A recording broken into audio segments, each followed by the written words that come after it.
half-assed job. No. That's a very Aries, like, even when she lost her orgasm, she was like, okay, I'm going to masturbate for a day until I get my orgasm. Like, she couldn't let it go. Yeah. That's super Aries. Very obsessive.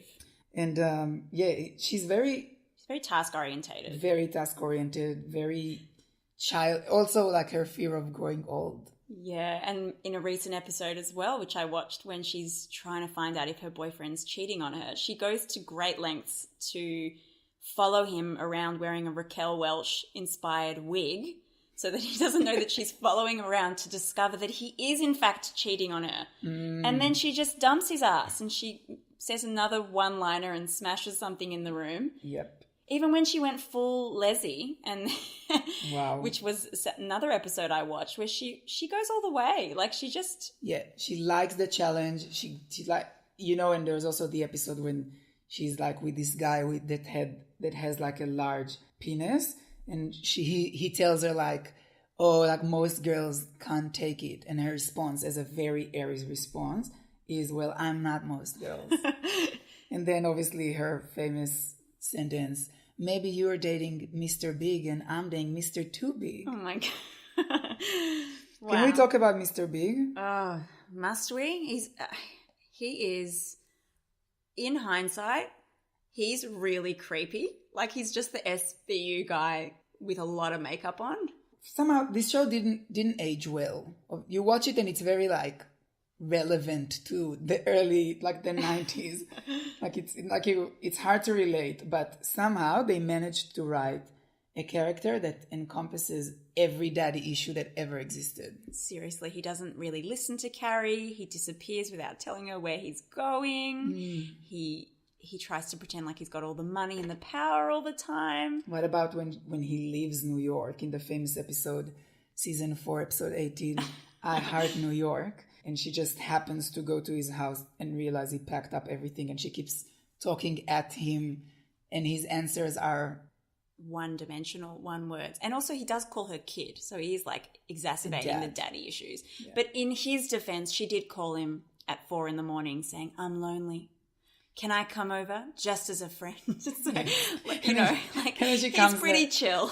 And she goes there with like fully like clothes, like as if she like just came from work, full makeup, full hair. I think maybe Big doesn't have a star sign. Like, maybe we all see our dad's star sign when we look at Big. Yeah, I think that's true.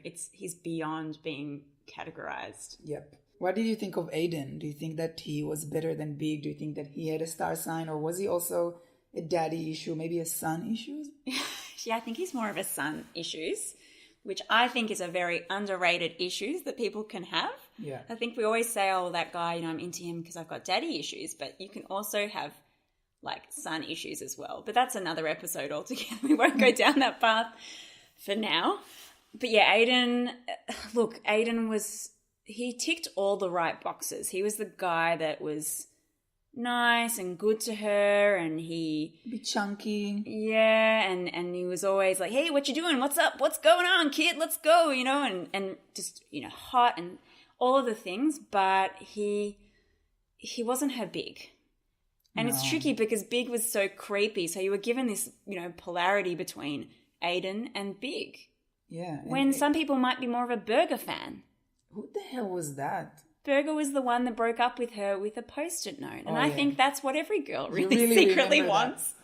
Or Petrovsky. True daddy issues. Alexander Petrovsky is so perfectly daddy issues. He's like... He actually looks like my friend's Russian dad.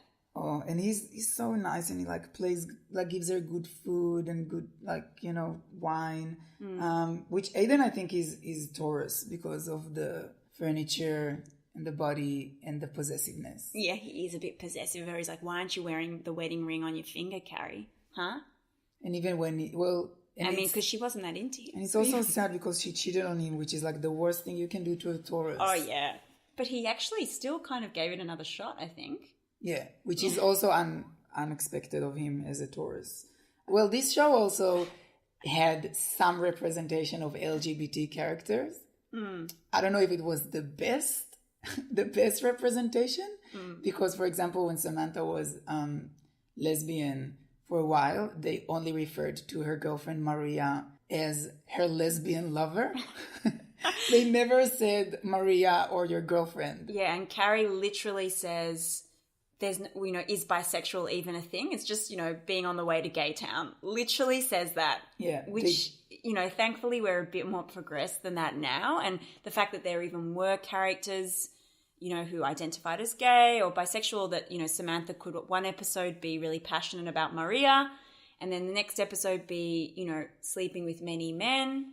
That, that was huge back in the day, but there's still a lot of problems with Sex and the City. But, we don't need to go into that now. No, but I do also, obviously, as a gay man who was watching it obsessively, was watching Stanford. And what was his boyfriend's name?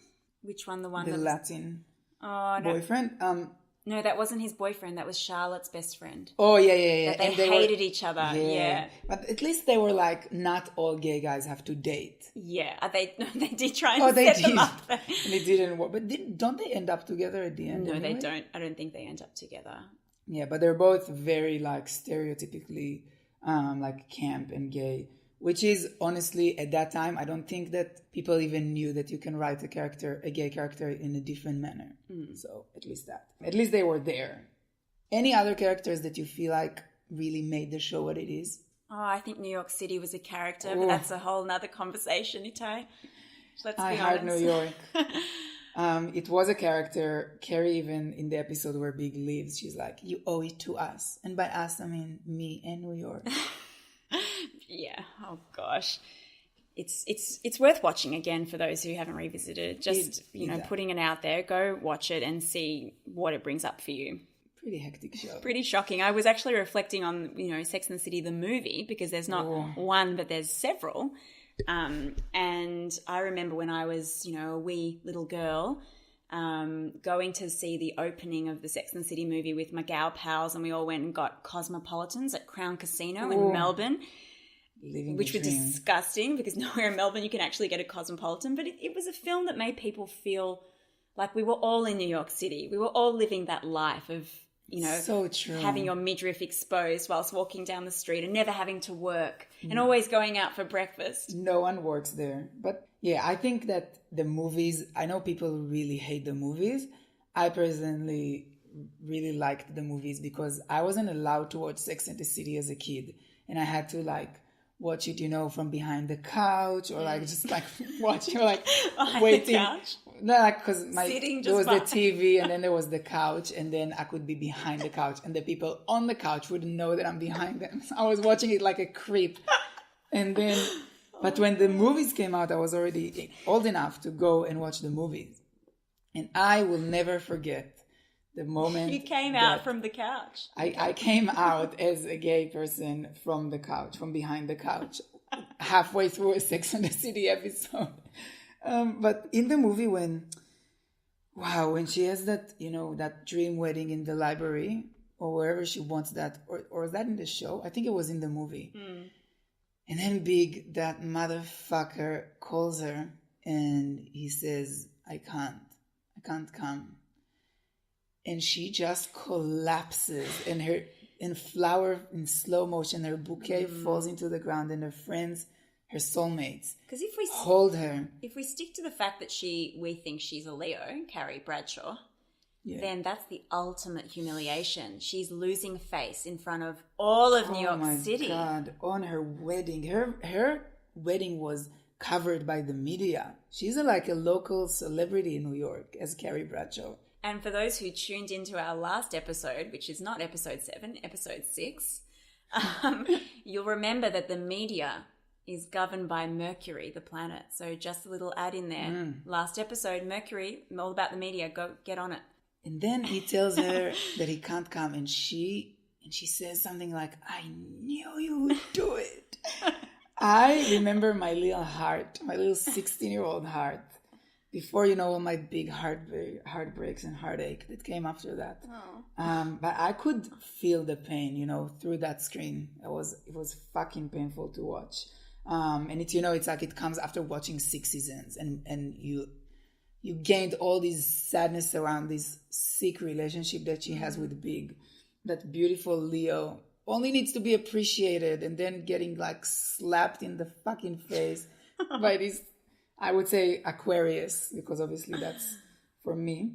Sex and the City is the zodiac of TV. Yeah, it just, you can keep going, keep talking about it. It's so rich. There's so much that it offers. And obviously you can't mention Sex and the City without talking about the new, some would say new and improved, some would say new and not so improved. Some would say new and more offensive. And some would say very offensive. Some would say equally as white. I think equally as white everyone would say, because it is the HBO show Girls.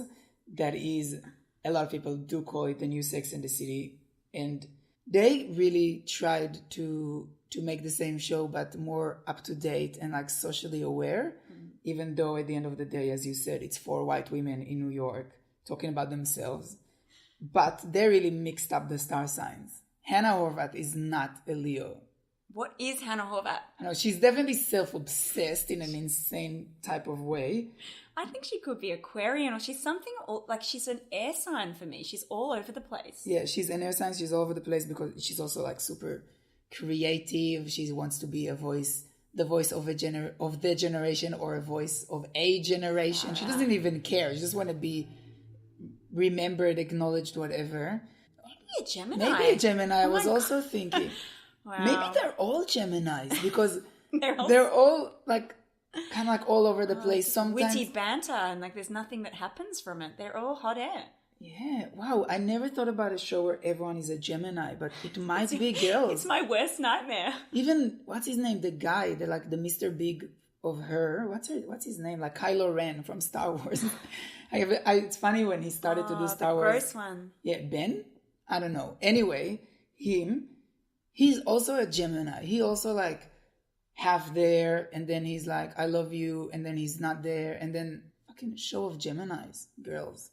I would say also that Girls doesn't leave you feeling uplifted and positive. No, girls... Not like Sex and the City, where you're like, we can all just be each other's soulmates. Exactly. Girls leave you anxious and sad in your couch, and Sex and the City leaves you waiting for the next time you're going to have a cocktail in your hand with your girlfriends. Which I think is a cautionary tale, and we can probably end it with this. Don't spend most of your time with 3 Geminis if you can avoid it. Mix it up. Treat your friends well. When they're having a child, go and be with them like Carrie does to Miranda. Except bisexuals. Accept them, exactly. They are part of the rainbow spectrum. They're part of our community.